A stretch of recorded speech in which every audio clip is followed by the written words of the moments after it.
Hi guys, Mrs. Turner here with the final read aloud of our 2019-2020 third grade school year. Can't believe the year is almost over. Our last read aloud is going to be Wishtree by Catherine Applegate. I'm reading this with permission from Scholastic, and the chapters are pretty short, so it'll feel like I'm reading a lot of chapters, but they're only a couple pages a piece. And there are a lot of really nice illustrations. So as you can see, there's the cover. And some cute owls right there.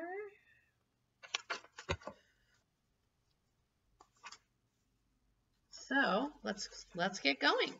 Chapter 1. You can see it's all illustrated.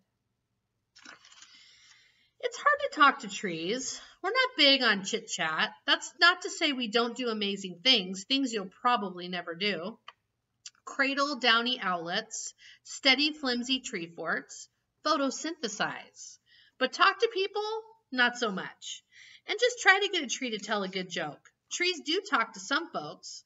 The ones we know we can trust. We talk to daredevil squirrels. We talk to hardworking worms. We talk to flashy butterflies and bashful moths. Birds, they're delightful. Frogs, grumpy but good-hearted. Snakes, terrible gossips.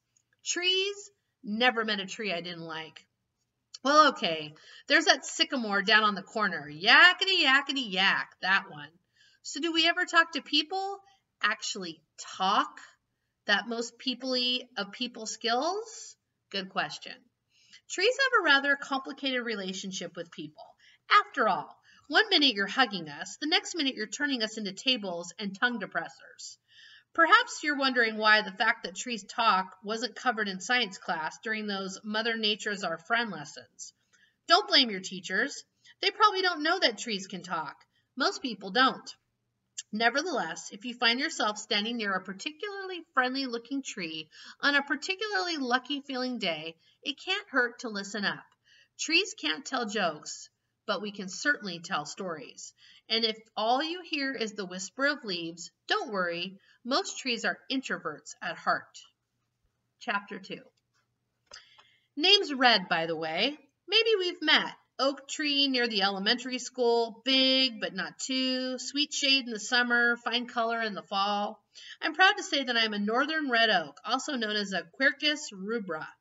Red oaks are one of the most common trees in North America. In my neighborhood alone, hundreds upon hundreds of us are weaving our roots into the soil like knitters on a mission.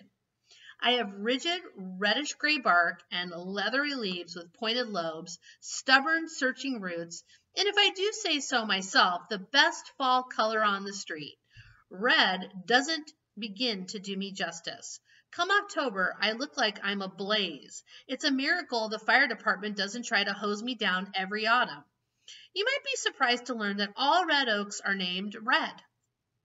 Likewise, all sugar maples are called sugar, all junipers are called juniper, and all boojum trees are called boojum. That's how it is in the tree world. We don't need names to tell one another apart. Imagine a classroom where every child is named Melvin. Imagine the poor teacher trying to take attendance each morning. It's a good thing trees don't go to school. Of course, there are exceptions to the rule. Somewhere in Los Angeles, there's a palm tree who insists on being called Karma, but you know how Californians can be.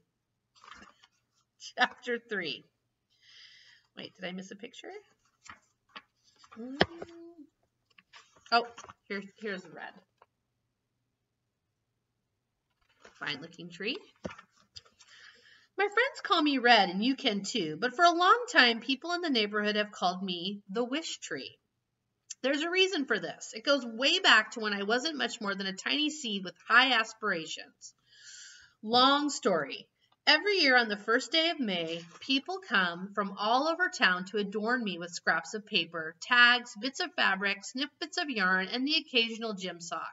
Each offering represents a dream, a desire, a longing. Here is a picture. You can see all the little pieces on there. Whether draped, tossed, or tied with a bow, they're all hopes for something better. Wish trees have a long and honorable history, going back centuries. There are many in Ireland, where they are usually hawthorns or the occasional ash tree, but you can find wish trees all over the world. For the most part, people are kind when they visit me. They seem to understand that a tight knot might keep me from growing the way I need to grow. They are gentle with my new leaves, careful with my exposed roots. After people write their hope on a rag or a piece of paper, they tie it onto one of my branches. Usually they whisper the wish aloud. It's traditional to wish on the 1st of May, but people stop by throughout the year. My, oh my, the things I have heard. I wish for a flying skateboard. I wish for a world without war. I wish for a week without clouds. I wish for the world's biggest candy bar. I wish for an A on my geography test. I wish Miss Gia Tarani weren't so grumpy in the morning. I wish my gerbil could talk. I wish my dad would get better. I wish I weren't hungry sometimes. I wish I weren't so lonely. I wish I knew what to wish for. So many wishes, grand and goofy, selfish and sweet. It's an honor, all the hopes bestowed upon my tired old limbs. Although by the end of May Day, I look like someone dumped a huge basket of trash on top of me. Chapter 4. As you've probably noticed, I'm more talkative than most trees. This is new for me. I'm still getting the hang of it. Nevertheless, I've always known how to keep a secret. You have to be discreet when you're a wish tree. People tell trees all kinds of things. They'll know we'll listen. It's not like we have a choice. Besides, the more you listen, the more you learn. Bongo says I'm a busybody, and I suppose she has a point. She's my best pal, a crow I've known since she was nothing but a pecking beak in a speckled egg. Here's Bongo. We disagree sometimes, but that is the way of all friends, no matter their species. I've seen many surprising friendships during my life. A pony and a toad, a red-tailed hawk and a white-footed mouse, a lilac bush and a monarch butterfly. All of them had disagreements from time to time. I think Bongo is too pessimistic for such a young bird. Bongo thinks I'm too optimistic for such an old tree. So pessimistic is like you're always thinking the worst is going to happen, kind of like a cynic, right? Flora and Ulysses. And optimistic means that you always think great stuff's going to happen. It's true. I'm an optimist. I prefer to take the long view on life. Old as I am, I've seen both good and bad, but I've seen far more good than bad. So Bongo and I agreed to disagree. And that's fine. We're very different, after all. Bongo, for example, thinks the way we trees name ourselves is ridiculous. As is the custom with crows, Bongo chose her name after her first flight. It may not be her only name, however. Crows change their names on a whim. Bongo's cousin Gizmo has had 17 names. Sometimes crows adopt human names. I've seen more Joe Crows than I've seen sunny days. Sometimes they name themselves after things they catch their fancy. Pop Top, Jujube, Dead Rat. They'll name themselves after aerobatic maneuvers, death spiral or barrel roll, or after colors, Abergene or beetle black. Many crows opt for sounds they're fond of making. Crows are excellent mimics. I've met crows named Windchime, 18-wheeler, and Grouchy Cab Driver, not to mention a few others that are not appropriate for polite company. Down the street lives an aspiring rock band composed of 4 middle schoolers. They practice in a garage. Their instruments include an accordion, a bass guitar, a tuba, and bongo drums. The band has yet to perform outside of the garage, but Bongo loves to sit on the roof and sway to their music. Here's another little picture of Bongo right there. Chapter 5. Names aren't the only way we differ from crows. Some trees are male, some trees are female, and some, like me, are both. It's confusing, as it is so often the case with nature. Call me a she, call me a he, anything will work. Over the years, I learned that botanists, those lucky souls who study the lives of plants all day, call some trees, such as hollies and willows, deciduous, which means they have separate male and female trees. Lots of other trees, like me, are called mononish. That's just a fancy way of saying that on the same plant you'll find separate male and female flowers. It is also evidence that trees have far more interesting lives than you sometimes give us credit for. Chapter 6. One thing trees and crows have in common, in fact, one thing all the natural world has in common is the rule that we're not supposed to talk to people. It's for our own protection. At least that's the theory. I've often wondered if the endless silence is a good idea. There have been so many times I've wanted to speak up, to intervene, to help people. I've never said a word, though. That's just the way the world has always worked. Have there been slip-ups? Sure, mistakes have been made. Last year I heard about a frog named Fly who had been napping in a mailbox. All frogs are named after bugs they enjoy eating. When the mailman opened the box, Fly leapt out with a frantic croak. The mailman fainted. He woke up to Fly, who was apologizing profusely, squatting on his forehead. Clearly a breach of the don't talk to people rule. But as always seems to happen, the incident was soon forgotten.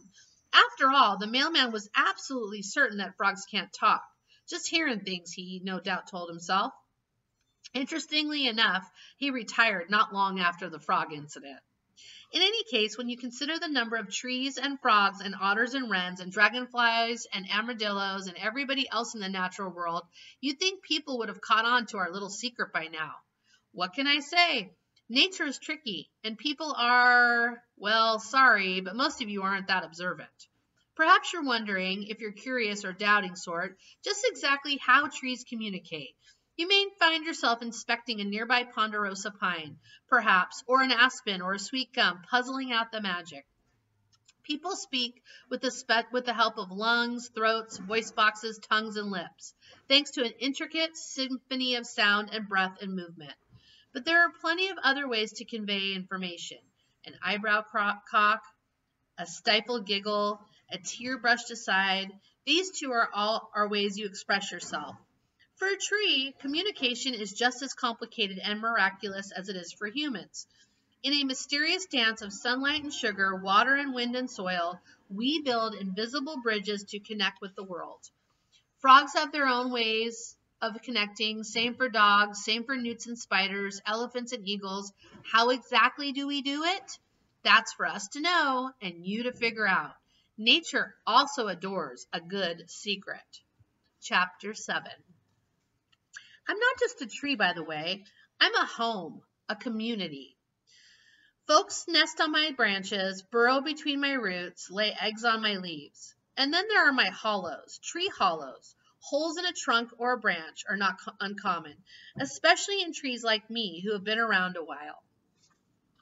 Hollows can be small enough for tiny salt and pepper chickadees or a family of deer mice, or they can be quite large, big enough for an open-minded bear.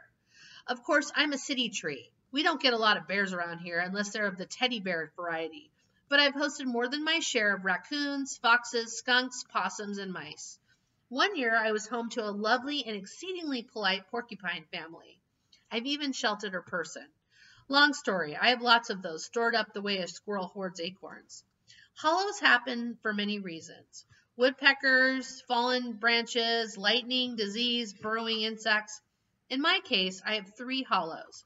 2 medium-sized ones were made by woodpeckers. The largest one happened when I was quite young. I lost a large branch that was weakened by wet snow during a nor'easter. It was a big wound, slow to heal, and my spring leafing that year was paltry, my fall color pale, and frankly embarrassing. But eventually the hole healed, widened with the help of insects, and now, about 4 feet off the ground, I have a deep oval hollow.